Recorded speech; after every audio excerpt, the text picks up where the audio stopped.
अस्सलाम वालेकुम। आज हम इस वीडियो में mild attack of locust short story को डिस्कस करेंगे। ये फर्स्ट ईयर में नंबर 10 पर आपको ये शॉर्ट स्टोरी मिलेगी।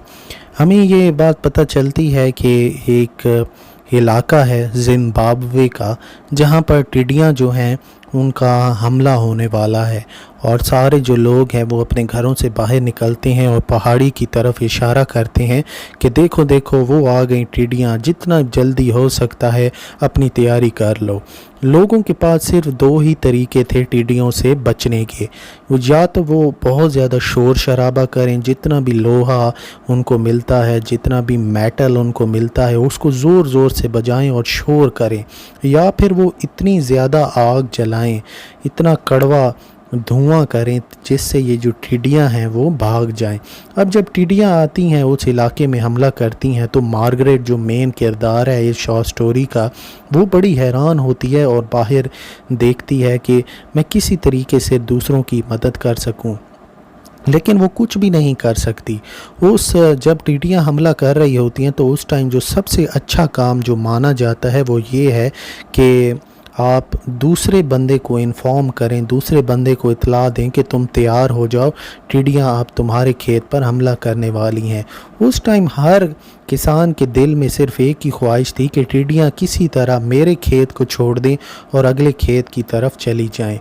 अब इस सब कुछ करने के बावजूद भी बहुत ज़्यादा टिड्डियाँ जो थीं उन्होंने तबाही मचाई हुई थी। तकरीबन टिड्डियाँ जो थीं एक झुंड में हमला करती थीं। पहले एक एडवांस गार्ड था, फिर उसके बाद जो मेन स्वॉर्म था, मेन झुंड दरमियान में चल रहा था। मेन झुंड जो था वो इतना ज़्यादा था, ऐसा लगता है कि वो बिल्कुल सूरज तक जा रहा है। लोगों ने इतना ज़्यादा वहाँ पे धुआं कर दिया कि आप ये समझ लें कि वहाँ पर बिल्कुल नारंगी रंग जैसे एक सूरज की रोशनी भी चमक रही है, एक ऑरेंज कलर पूरी जगह पर फैला हुआ है और उसमें से काला धुआं भी है और कहीं कहीं पर नीला आसमान भी नज़र आ रहा है।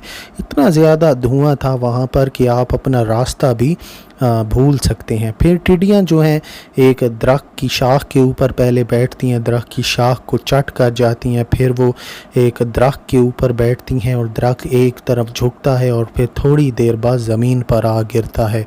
जितनी भी टिड्डियाँ थीं वो बिल्डिंग्स पर, टावर्स पर, छोटे छोटे घरों पर, हर जगह पर वो फैली हुई थी।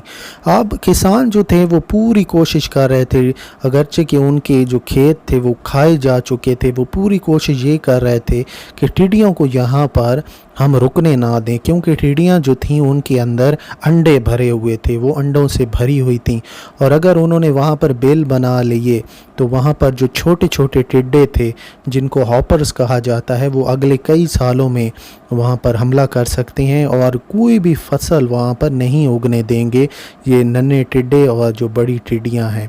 तो वहाँ पर एक आदमी जो है अपनी शर्ट से एक टिड्डी को उसको चीरता भी है अपने अंगूठे के नाखून के साथ और सबको दिखाता भी है कि ये जो टिड्डी है ये अंदर से अंडों से भरी हुई है।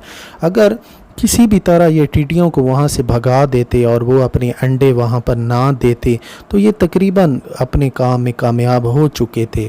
लेकिन शाम का टाइम हुआ, अभी भी जो था टिड्डियों का हमला वो हल्का हो चुका था। टिड्डियाँ जो थीं वो हमला कर रही थी लेकिन अब उनका हमला थोड़ा कम हो चुका था। इधर उधर अभी भी टिड्डियाँ कुछ पैटर्न्स, कुछ डिज़ाइन बना के उड़ रही थी।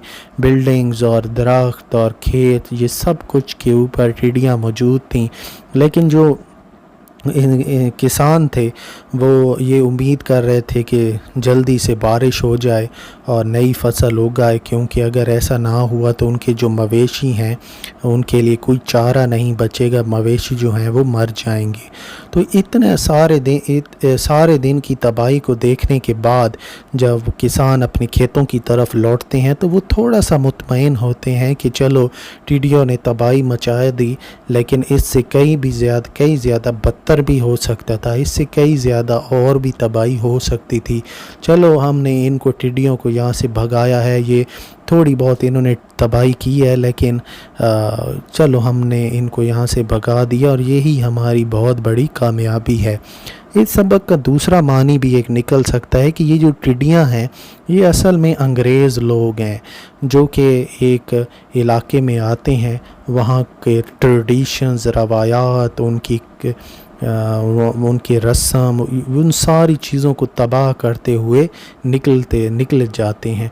ये एक और भी मीनिंग निकलता है कि ये जो टिड्डियाँ हैं ये असल में कॉलोनाइज़र्स हैं, ब्रिटिश कॉलोनाइज़र जो एक इलाके में जाते हैं, वहाँ पे कब्ज़ा करते हैं, उस इलाके की रवायात, रस्म, कल्चर को तबाह करने के बाद फिर वो वहाँ से चले जाते हैं। ये भी मॉडर्न एज में एक नई इंटरप्रिटेशन इस सबक की सामने आई है। चलें, जब ये बाद में इतनी इम्पोर्टेंस तो नहीं रखती, लेकिन एक मानी इसका ये भी बन सकता है इस शॉर्ट स्टोरी का।